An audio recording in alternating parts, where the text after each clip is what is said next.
places. Maya Simpson 2 thirds, and then Tyler Davis took a 4th and a 5th. That's how they're going to line up then. Daniel Hartley, Bella Fairclough, Maya Simpson and Tyler Davies. Laura Stewart popped her head in there to tell us that cart 15, Bella Fairclough, is on wets. The number 96 of Maya Simpson is on wets. The number 54 of Thomas Butcher, who's down in 12th, he's on wets. And the only other carter on the wet tyre is Oscar Pitt, the number 85. Everyone else on the slick tyre. Yes, I have a feeling, though, that we might see those 4 drivers on the first lap maybe gain a little bit of time, but... well, the track's evolving all the time, isn't it? Literally, every lap, it's changing. Those damp patches are disappearing. I'm not sure that that's the right... Well, we'll soon see. So, all right, you're on the grid. I would be on slick tyres. You would be on slick tyres? I would be on slick tyres. Right.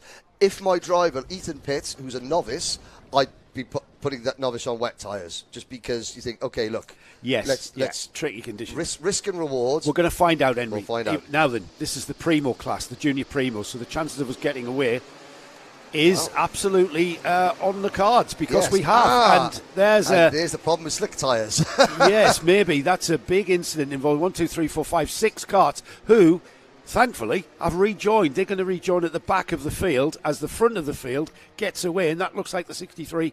Is that Daniel Hartley? It's Bella Fairclough and Maya Simpson. So the wet tyres have gone off well, and you could see... You called it, mate. Everyone got into the first corner, and there were 6 carts, and they into the outside understeering. The drivers tapped the brakes, which looped the back end round, and that's where you had those 6. So we'll have a little look. But so these 2 drivers, the 2 young ladies on wet tyres, Simpson in the 96, Fairclough in the 15. Then you're looking at the number 63 of Daniel Hartley, who double winner yesterday. Now, the question is, how Butcher is up into... There's the 54 as well. Yeah, so the He's first 3 are on wet tyres. On wet, sorry. But we'll see their lap times, progress or degress, or either progress or regress as the race continues. The other thing, Henry, is as the dry line appears, there will be a dry line appearing offline. If you want to take any kind of move, you are going to go onto a very damp track. Yes. And that's where the slick tyre will just lose its grip completely. Yes. These 3 breaking away, though, Maya Simpson, Bella Fairclough, Thomas Butcher, Daniel Hartley, the first of the drivers on the slick dry tyre, is now coming into play. Yes. That dry tyre is reaching that optimum temperature. And look at this, Hartley about to take 3rd place across the line, doesn't quite have the grip to get down the inside of turn 1. And he's going to lose a lot of time now down Dragon Straight, because he would have had to understeer a little bit. And again, he's so tentative. He's so much quicker down the straight than the wet tyres, but he does not want to move offline. There's one dry line at the moment, so Hartley has to pick his place very carefully. And you see that? There he goes onto the wet line there to make the move. There is one line at the moment through Spoon, when usually there's about 10. There's about 10 lines through Spoon. There's one line now with this dry line, and that is highlighting exactly what we're talking about there. Daniel Hartley just moved slightly onto the wet line and found he didn't have any grip, and he quickly made that decision to get back onto that dry. But he is harrowing Thomas Butcher. Through, down the inside. Yes. And that was a beautiful move there at the final turn. Yeah, it was. And again, now those wet tyres will be starting to overheat, and the treads will be starting to ball up on the tyres, and you'll start feeling as though you're driving on ball bearings. Change for first. Change it first. I think, is the leader lost her side pods? I'm really? Looking down there. There's that, let's have a little look there. The Bella Fairclough's cart, is that minus an appendage? It is. It is. She's lost her side pod on the left-hand side. So that's going to be game over for Bella Fairclough. That's going to be a mechanical, right? Yes, that's definitely going to be... I mean, that's old... I mean, look, Joe and I are both old school. And my cart looked like that. Oh, yeah, I mean, it's a good look, that, with no side pods, I've got to say. But there it is. There's the technical defect. Well, that's going to help Daniel Hartley. Oh, that is a shame for Bella. Great. And look at that, Daniel Hartley down the inside, those dry tyres. Your tyre choice was right, Henry. You're spot on, and Daniel Hartley's proving that to be the case. He's just scythed his way by Maya Simpson there into 2nd place. Bella Fairclough, unfortunately, is going to have to pit with that technical defect flag, having lost her side pod. That was just off our cameras there. We're not sure how that happened, but there's a great a great insight as to what is under that side pod. Basically nothing but the rear axle. Yeah, rear axle and seat and driver. And there's Hartley. There's Hartley into the lead before Fairclough peels off and goes into the pits. Yeah, so, and to be fair to Bella Fairclough, she didn't fight it. She just moved slightly offline. Yeah, she knew what was coming. Now, Maya Simpson on wet tyres moves into second. So third in the number 24 kart and fourth in the number 51 kart. They are on slick tyres. That's Ethan Barth and Ewan Stevenson. Thomas Butcher and Oscar Pitt, who are both on wet tyres, are still 5th and 6th. But then everyone else on slicks. Tyler Davis, Ellis Dealey, Eddie Stewart, Sophia Caldwell, Laurie McVeigh, Leighton Kelly, Jack Johnson, Riley Mason-Lewis, Zach Kane and Alfie Forrester, who are both out of the race. They were two drivers that were caught up in that first corner incident, who sort of toured around and realised that something was bent, and they pitted. I'm not sure about Zach Kane. He's showing at the back of the field. He's 3 laps down off the lead lap, right. So he might have come back in. And there's a card being pushed off. That was that possibly Riley Mason-Lewis in the 59? Sure. It's certainly not Daniel Hartley. That's the main thing. Daniel Hartley, 2 heat wins yesterday. He's in the lead of the first superheat. He's proved to be the driver to beat in Junior Primo. At this stage of the morning, it might be an idea to explain exactly what Junior Primo is, Henry. For the unenlightened like myself. So it's drivers aged between 12 and 14. It's drivers that are coming up off the 950 chassis in the likes of Micromax and Intermax. And before they transition to play with, quite literally, the big kids in Junior Rotax, which can be very, very daunting.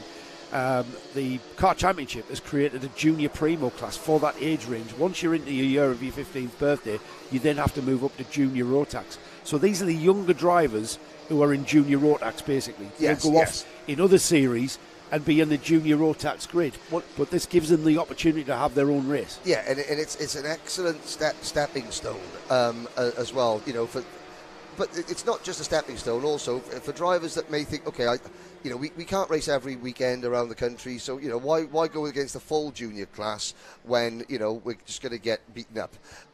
We can race at this level, at a very competitive national level, at within our means. Oh dear!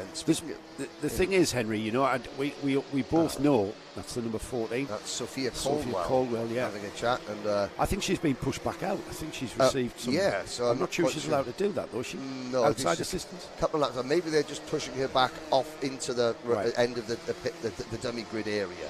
I was about to say I've seen some very, very competent drivers in both Micromax and Intermax, and because of age, have moved into Junior Rotax and have really struggled. Front-running drivers in Intermax, struggling in Junior because of the increase in physicality with the wider, stickier tyres, the more powerful engine, and it's literally took them about 2 or 3 years to kind of grow into the kart. Yeah. It's so this is giving them a better opportunity of gather experience. Learn the craft learn the tyres, learn the chassis.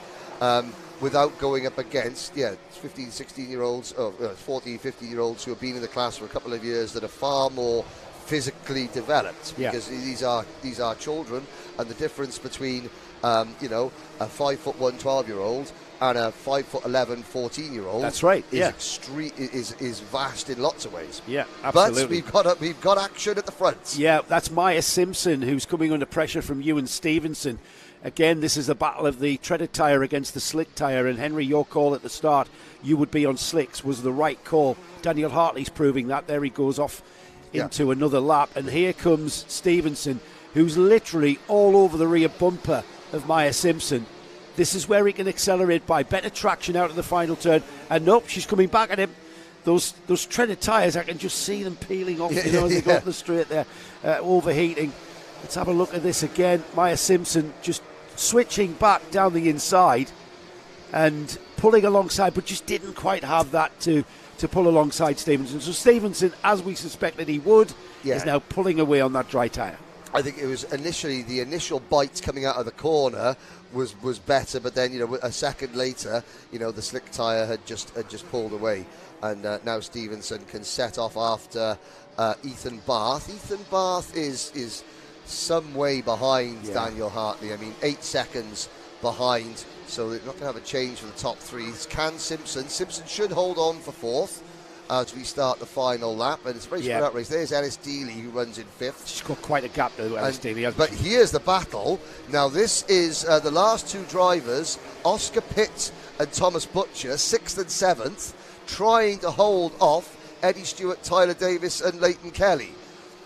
There's Alfie. So we'll try and get this this battle on the final lap. That's the 24 carts of Ethan Bath. Go past Alfie Forrester, who is out there. There it is. That's it there. Oh yes. Stewart's through on one of the drivers in that equation. On the 45 cart of Eddie Stewart. Yeah, he's going past, I think that was Oscar Pitts, possibly. Oh, Pitts coming back at him. That was cheeky. Pitts snatched that position back right there in the devil's elbow. Now into the compression. Time running out for Eddie Stewart to have a go at these two on the wet tyres in front of him, and it doesn't come off. The checkered flag has flown though, Henry, and it was Daniel Hartley who crossed the line first. Ethan Bath a full 10 seconds behind in second place. Ewan Stevenson was third. Maya Simpson fourth. Ellis Dealey fifth. Oscar Pitt, it was that hung on to that sixth place, with Tyler Davis hanging on for all he could to that rear bumper for seventh. Eddie Stewart did try and nearly pulled it off, but Eddie Stewart comes through in eighth. Ninth was Leighton Kelly. Thomas Butcher 10th. And then we had Laurie McVeigh, Riley Mason-Lewis and Jack Johnson, the final 13 finishers, or the first 13 finishers. Out of the race was Zach Kane, who dropped out on lap 9. We lost Sophie Caldwell. Bella Fairclough we saw going off with the loss of that side pod, pulling out the technical flag. And Alfie Forrester was a driver we lost at the very beginning. Very quickly, though, good result for Oscar Pitt. Still a novice. Spoke to his mechanic Nathan Chafer last night. Yes, we did, didn't we? And so Nathan is the CRG. He's involved with the CRG, and Nathan has just come back from a trip to the CRG factory in Italy. Obviously, learning a lot about the cart, and they got. So was he out there on a fact-finding mission, kind of thing? Yeah, he was invited out there.